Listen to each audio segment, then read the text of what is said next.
বুধবার সন্ধ্যায় রংপুর রিপোর্টার্স ইউনিটির কার্যালয়ে অনুষ্ঠিত হয়েছে ইফতার মাহফিল ও অসহায়দের মাঝে ঈদ উপহার বিতরণ। প্রতি বছরের ধারাবাহিকতায় আয়োজিত এ মানবিক কর্মসূচিতে স্মরণ করা হয় সংগঠনের প্রতিষ্ঠাতা সাংবাদিক মরহুম রবিউল হোসেন সরকার বাবলুকে। তার রুহের মাগফেরাত কামনায় দোয়া ও মুনাজাতের মাধ্যমে অনুষ্ঠান শুরু হয়। পরে দুস্থ ও পথচারীদের মাঝে ইফতার সামগ্রী এবং ঈদ উপহার হিসেবে থ্রি-পিস বিতরণ করা হয়।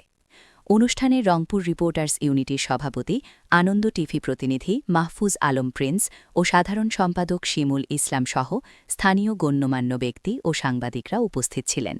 তারা জানান ভবিষ্যতেও এ ধরনের মানবিক কার্যক্রম অব্যাহত থাকবে। বুধবার সন্ধ্যায় রংপুর রিপোর্টার্স ইউনিটির কার্যালয়ে অনুষ্ঠিত হয়েছে ইফতার মাহফিল ও অসহায়দের মাঝে ঈদ উপহার বিতরণ।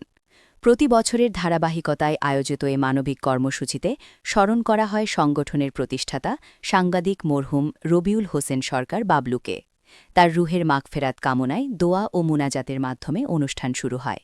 পরে দুস্থ ও পথচারীদের মাঝে ইফতার সামগ্রী এবং ঈদ উপহার হিসেবে থ্রি-পিস বিতরণ করা হয়।